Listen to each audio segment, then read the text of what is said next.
दोस्तों आप सभी का स्वागत है इजी ज्ञान में। दोस्तों आज के इस वीडियो में हम पढ़ने वाले हैं बौद्ध धर्म के बारे में और बौद्ध धर्म का खास करके झारखंड से क्या संबंध है, उन्हीं सब तथ्यों के बारे में हम पढ़ेंगे। दोस्तों पलामू जिले में एक मूर्तिया गांव है। उसका गांव का नाम क्या है? मूर्तिया। दोस्तों इसी मूर्तिया गांव से एक सिंह शीर्ष मिला है जो सांची के स्तूप के द्वार पर जो उत्कीर्ण शीर्ष है, सिंह शीर्ष जो है उससे मेल खाता है। ठीक है दोस्तों, याद रखेंगे पलामू के मूर्तिया गांव में क्या मिला है हमें? तो एक सिंह शीर्ष मिला है। कहाँ से आपको एक सिंह शीर्ष मिला है? तो वो कौन सा जिला है? तो ये पलामू जिला है। और किस गांव से दोस्तों? तो ये मूर्तिया गांव से मिला है। ठीक है, जो कि सांची के स्तूप जो है, सांची के स्तूप जो है उसके द्वार पर उत्कीर्ण सिंह शीर्ष से मेल खाता है दोस्तों। ठीक है, उसके बाद बात करेंगे हम कड़वा गांव की दोस्तों। तो यहाँ पर बेसिकली बस बौद्ध स्तूप की प्राप्ति हुई है। तो अगर आपसे पूछेगा कि सिंह शीर्ष कहाँ से मिला है दोस्तों, तो ये मिला है मूर्तिया गांव से। किस जिले में है? तो पलामू जिले में। वहीं आपसे पूछेगा कि बौद्ध स्तूप की प्राप्ति कहाँ से हुई है? तो करवा गांव से हुई। कहाँ से हुई है? करवा गांव से ही बौद्ध स्तूप की प्राप्ति हुई है दोस्तों। इसके बाद जो है हम चले जाएंगे कहाँ पर? तो हजारीबाग जिले में। कहाँ पर दोस्तों? हजारीबाग जिले में। हजारीबाग में सूर्यकुंड अवस्थित है। ठीक है, यहाँ से दोस्तों बुद्ध की प्रस्तर मूर्ति मिली है। ठीक है, क्या मिली है? बुद्ध की प्रस्तर मूर्ति। ठीक है, तो आपसे पूछेगा कि बताइए कि कहाँ से सिंह शीर्ष मिला है जो कि सांची स्तूप के द्वार पर उत्कीर्ण सिंह शीर्ष से मेल खाता है? तो आपका जवाब होगा पलामू के मूर्तिया गांव से। बौद्ध स्तूप पूछा जाएगा तो हम क्या बोलेंगे? करवा गांव से मिला है दोस्तों। और जब आपसे पूछा जाएगा कि बुद्ध की प्रस्तर मूर्ति कहाँ से मिली है, तो यह हजारीबाग जिला के अंतर्गत सूर्यकुंड से मिली है दोस्तों। आगे बात करें हम तो नेक्स्ट जो आता है हमारा खूंटी जिला। कौन सा जिला? खूंटी जिला दोस्तों। आइए देखते हैं हम खूंटी जिला से क्या प्राप्त हुआ है। तो यहाँ पर दोस्तों बौद्ध विहार के अवशेष प्राप्त हुए हैं। ठीक है, खूंटी जिला के अंतर्गत बेलवा दाग से हमें क्या मिला है? बौद्ध विहार के अवशेष प्राप्त हुए हैं। ठीक है, सूर्यकुंड से क्या प्राप्त हुआ है हमें? जो कि हजारीबाग जिला में है। तो यहाँ से दोस्तों हमें बुद्ध की प्रस्तर मूर्ति मिली है।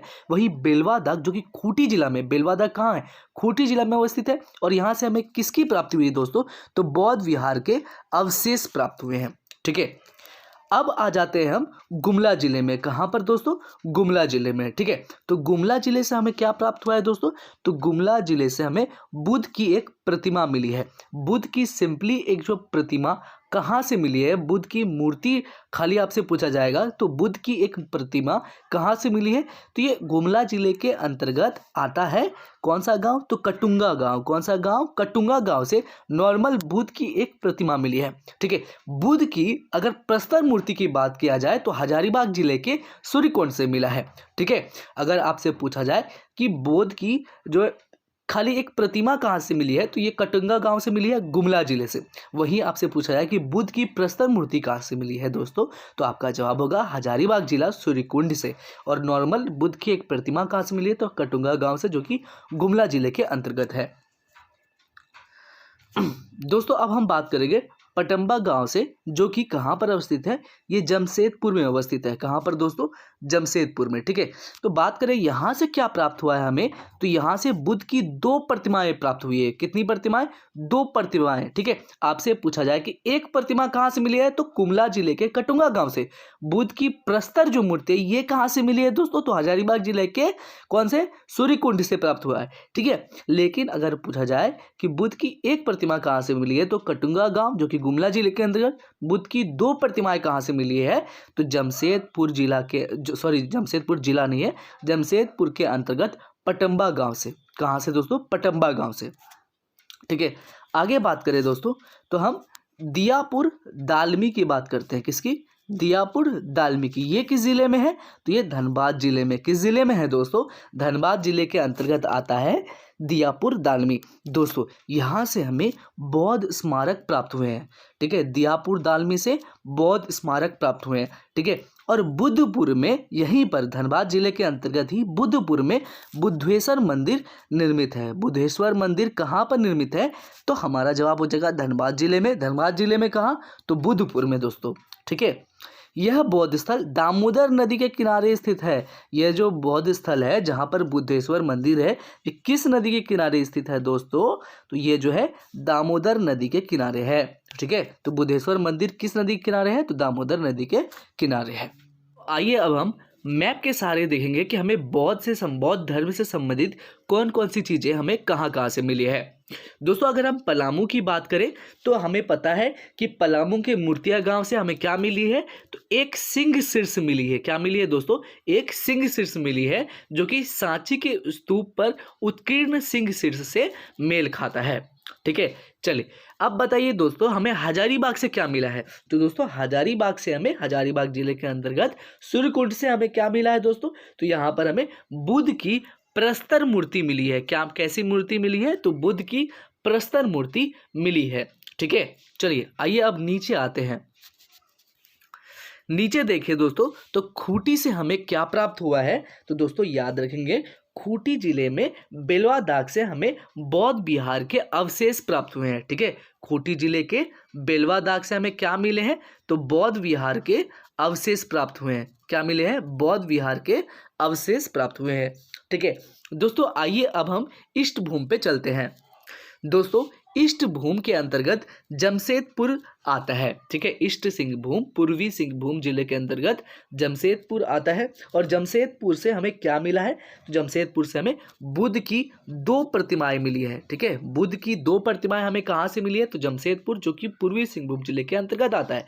वहीं दोस्तों गुमला से बात करें तो गुमला से हमें केवल 1 प्रतिमा मिली है बुद्ध की। ठीक है, केवल 1 प्रतिमा मिली है गुमला से। वहीं अगर पूछा जाए 2 प्रतिमा बुद्ध की कहाँ से मिली है? तो ये मिली है ईस्ट सिंहभूम के अंतर्गत आने वाला जमशेदपुर से ही हमें 2 प्रतिमाएं मिली है। ठीक है, अगर हम बात करें दोस्तों धनबाद की, किसकी दोस्तों? धनबाद की। ठीक है, अगर हम धनबाद की बात करें तो धनबाद से हमें क्या प्राप्त हुआ है दोस्तों? तो धनबाद जिले के अंतर्गत दियापुर दालमी से हमें बौद्ध स्मारक प्राप्त हुए हैं। क्या प्राप्त हुए हैं? बौद्ध स्मारक। ठीक है, और दोस्तों यहीं पे हमें बुद्धपुर में, ठीक है, कौन सा मंदिर है? तो बुद्धपुर में बुद्धेश्वर मंदिर है। कौन सा मंदिर है दोस्तों? बुद्धेश्वर मंदिर है। किस नदी के किनारे स्थित है? तो ये दामोदर नदी के किनारे स्थित है। ठीक है, तो ये सारी बातें हो गई मैप के अंतर्गत। ठीक है दोस्तों, हमें ये तो पता है कि हमें प्रस्तर की जो मूर्ति प्राप्त हुई थी ये हमें कहाँ से प्राप्त हुई थी? तो सूर्यकुंड से प्राप्त हुई थी, जो कि हजारीबाग जिले के अंतर्गत आता है। लेकिन दोस्तों प्रस्तर की ही खंडित मूर्ति अगर आपसे पूछा जाए दोस्तों, खंडित जो बुद्ध मूर्ति है ये कहाँ से मिली है? तो ये घोलमोरा से मिली है। कहाँ से दोस्तों? घोलमोरा से। ठीक है, कहाँ से मिली है? घोलमोरा से। ठीक है, तो यहाँ से प्रस्तर की एक खंडित बुद्ध मूर्ति मिली है। ठीक है, प्रस्तर की बुद्ध मूर्ति कहाँ से मिली है दोस्तों? तो बुद्ध जो मूर्ति है ये आपका सूर्यकुंड में मिली है, हजारीबाग जिले के अंतर्गत। लेकिन खंडित बुद्ध मूर्ति प्रस्तर की ही कहाँ से मिली है? तो ये घोलमारा से मिली है दोस्तों। ठीक है, आइए अब बात कर लेते हैं ईचागढ़ का। ठीक है, तो ईचागढ़ से आपको सवाल देखने को मिले होंगे दोस्तों सेट से। ठीक है, तो इसलिए हमने इस टॉपिक को भी नहीं छोड़ा, बौद्ध धर्म से रिलेटेड जो है इस टॉपिक को नहीं छोड़ा, क्योंकि हम जैन धर्म को ही पढ़ सकते थे, क्योंकि ज़्यादा क्वेश्चन वहाँ से आता है, लेकिन हमने इसे भी पढ़ लिया। तो दोस्तों अगर हम बात करें तो ईचागढ़ की, ठीक है, तो यहाँ से दोस्तों सरायकेला खारसावा जिले में स्थित है। ठीक है, ये जो है ईचागढ़ कहाँ पर स्थित है, किस जिले के अंतर्गत आता है? तो सरायकेला खारसावा जिले के अंतर्गत आता है। ठीक है, तो यहाँ से दोस्तों तारा की मूर्ति मिली है जो एक बौद्ध देवी है। ठीक है, तारा की मूर्ति मिली है। ये तारा कौन है? तो एक बौद्ध देवी है। ठीक है, और इस मूर्ति को दोस्तों कहाँ पे रखा गया है? तो रांची संग्रहालय में रखा गया है। ठीक है, तो आपसे पूछा जाएगा कि कहाँ से प्राप्त मूर्ति को रांची संग्रहालय में रखा गया है? तो सरायकेला खारसावा जिले के अंतर्गत ईचागढ़ में, ठीक है, तारा की मूर्ति मिली है जो एक बौद्ध देवी है, इसे ही रांची संग्रहालय में रखा गया है। तो याद रखेंगे दोस्तों। ठीक है, अब नेक्स्ट है हमारा सीतागढ़ पहाड़। सीतागढ़ पहाड़ की बात करें तो दोस्तों ये किस जिले के अंतर्गत है? तो हाँ, ये हजारीबाग जिले के अंतर्गत आता है सीतागढ़ पहाड़। ठीक है, यहाँ से दोस्तों प्राप्त जो बौद्ध विहार का उल्लेख जो है ये फयान के द्वारा किया गया था। किसके द्वारा? फयान के द्वारा किया गया था। ठीक है, तो बात करें सीतागढ़ पहाड़ जो है किस जिले में है? तो हजारीबाग जिले में अवस्थित है। तो यहाँ से जो प्राप्त हुआ है बौद्ध विहार, उसका उल्लेख फयान के द्वारा किया गया था। और यहाँ से दोस्तों भगवान बुद्ध की 4 आकृतियों वाला एक स्तूप मिला है। 4 आकृति वाला स्तूप कहाँ से मिला है? तो सीतागढ़ पहाड़ से मिला है। ठीक है, बौद्ध स्तूप कहाँ से मिला है? तो ये कड़वा गांव से मिला है। ठीक है, तो ये याद रखेंगे दोस्तों। लेकिन अगर आपसे पूछा जाए कि 4 आकृति वाला स्तूप कहाँ से मिला है, तो ये सीतागढ़ गांव से मिला है, सीतागढ़ पहाड़ से मिला है। ठीक है, तो अगर आपसे पूछा जाए कि भगवान बुद्ध की 4 आकृतियों वाला एक स्तूप कहाँ से मिला है, ठीक है, 4 आकृतियों वाला एक स्तूप कहाँ से मिला है, तो सीतागढ़ पहाड़ से, जो कि हजारीबाग जिले के अंतर्गत है। लेकिन आपसे पूछा जाए कि बताइए कि बौद्ध स्तूप की प्राप्ति कहाँ से हुई, तो ये करवा गांव से हुई है। और कुछ तथ्यों के बारे में हम पढ़ लेते हैं। ठीक है, चलिए अगर हम बात करें दोस्तों, तो बंगाल में पाल शासकों के शासन के दौरान झारखंड में बौद्ध धर्म की वज्रयान शाखा विकसित हुई थी। ठीक है, किसके दौरान जो है, क्या आपसे पूछा जा सकता है कि बताइए कि बंगाल में बौद्ध धर्म की वज्रयान शाखा विकसित कब हुई थी? तो बंगाल में पाल शासकों के शासन के दौरान ही झारखंड में बौद्ध धर्म की वज्रयान शाखा विकसित हुई थी। कौन सी शाखा दोस्तों? तो वज्रयान शाखा विकसित हुई थी, डेवलप हुई थी। बात करें तो झारखंड में कुमार गुप्त के प्रवेश के उपरांत बौद्ध धर्म का ह्रास प्रारंभ हुआ था। ठीक है, विकसित हुई थी पाल शासकों के शासन के दौरान बंगाल में। ठीक है, झारखंड में बौद्ध धर्म की वज्रयान शाखा विकसित हुई थी। लेकिन झारखंड में कब जो है बौद्ध धर्म का ह्रास जो है, खात्मा जो है, ये प्रारंभ हो गया? तो बौद्ध धर्म का ह्रास प्रारंभ हो गया झारखंड में कुमार गुप्त के प्रवेश के उपरांत। ठीक है, तो याद रखिए दोस्तों। तो ये हमारा पूरा टॉपिक खत्म हुआ बौद्ध धर्म से रिलेटेड झारखंड में। ठीक है, मिलते हैं नेक्स्ट वीडियो में।